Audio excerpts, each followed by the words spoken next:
கிறிஸ்து இயேசுவில் அன்பிற்கினிய சகோதரர்களே சகோதரிகளே, நேற்றைய தினத்தின் நற்செய்தியினுடைய தொடர்ச்சியாக இன்றைக்கும் இதே கருத்தை ஆண்டவர் வலியுறுத்துவதை பார்க்கின்றோம். நீங்கள் மறுபடியும் பிறக்க வேண்டும்.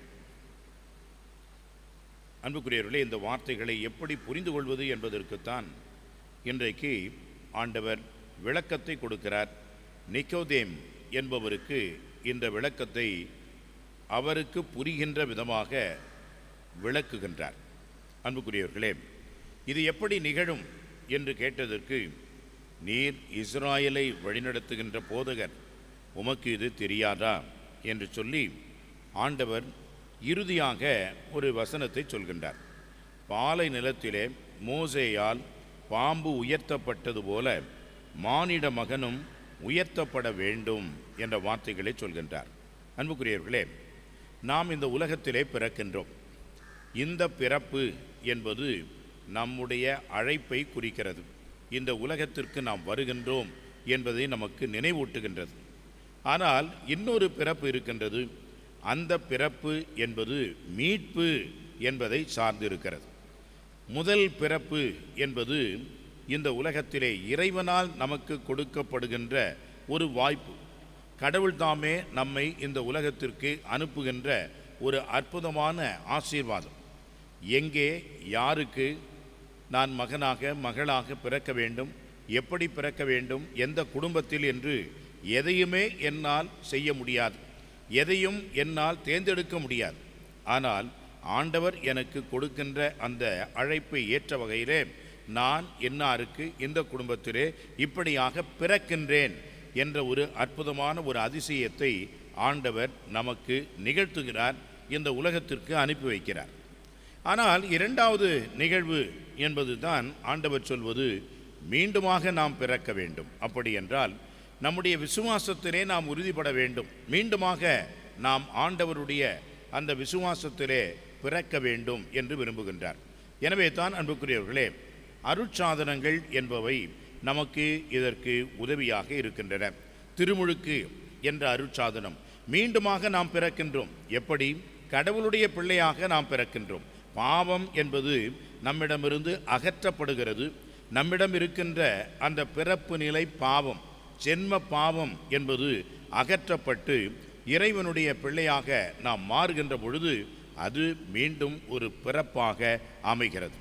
இந்த ஒரு பிறப்பு தொடர்ந்து நாம் இறைவனுடைய திருவுடலையும் இரத்தத்தையும் பெறுகின்ற வகையிலேயும் உறுதிபூசுதல் என்னும் அருட்சாதனத்தின் வழியாக நாம் நம்முடைய விசுவாசத்திலே நிலைப்படுத்துகின்ற பொழுதும் இந்த ஆழமான அழைப்பையும் இந்த ஆழமான அனுபவத்தையும் ஆண்டவர் உறுதிப்படுத்துகின்றார்.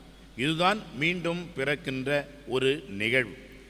இந்த நிகழ்வு என்பது ஒவ்வொரு நாளும் எனக்குரியதாக இருக்க வேண்டும், என்னுடையதாக்கி கொள்ள வேண்டும், என் மயம் ஆக வேண்டும். அதுதான் உண்மையான மீட்பு என்பதை நமக்கு எடுத்து சொல்கின்றார். அன்புக்குரியவர்களே, மானிட மகன் மோசே பாம்பை ஏற்றியது போன்று அவரும் ஏற்றப்பட வேண்டும் என்று சொல்கின்றார்.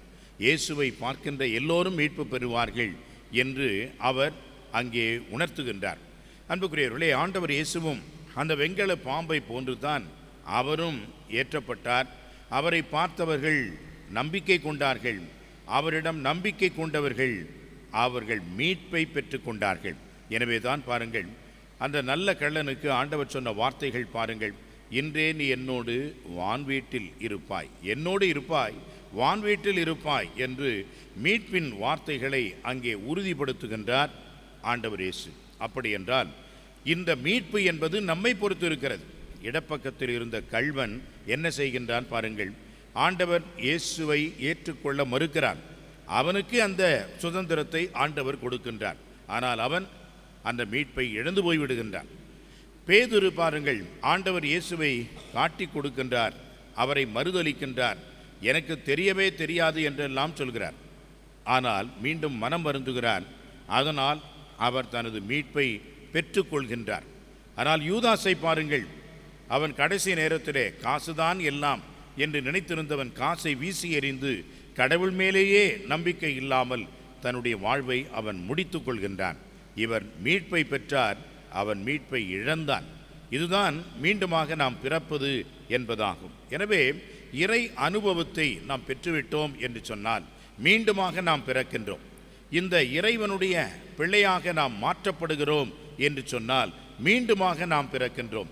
அந்த மீண்டும் பிறப்பது என்பதுதான் ஒருவருடைய தனிப்பட்ட அனுபவம், இயேசுவை சந்திக்கின்ற ஒரு திருப்பு முனையாக இருக்கிறது. எல்லா வாழ்விலேயும் இது உண்டு. திருத்தூதர்கள் ஒவ்வொருவருடைய வாழ்விலேயும் உண்டு.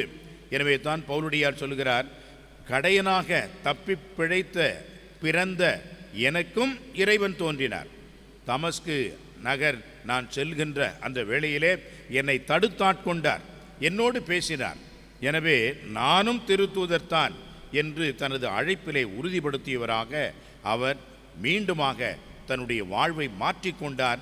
முழுமையாக அவர் இறைவனுக்கு தன்னையே அர்ப்பணித்து கொண்டார். அதுதான் அவருடைய வாழ்விலே அந்த அனுபவத்திலே மீண்டுமாக பிறக்கிறது என்பதாகும். எனவே நாம் மீண்டுமாக இந்த அனுபவத்தை பெற்றவர்களாக இல்லை என்று சொன்னால் நிச்சயமாக இறைவனின் சீடர்களாக, நம்பிக்கையாளர்களாக நாம் வாழ்வது என்பது முடியாது, இயலாது. அத்தகைய ஒரு அருளைத்தான் நாம் இந்த திருப்பலியிலே வேண்டுவோம். நாமும் இந்த அனுபவத்தை பெற்றவர்களாக வாழ ஆண்டவருடைய ஆசீர் பெறுவோம். ஆமென்.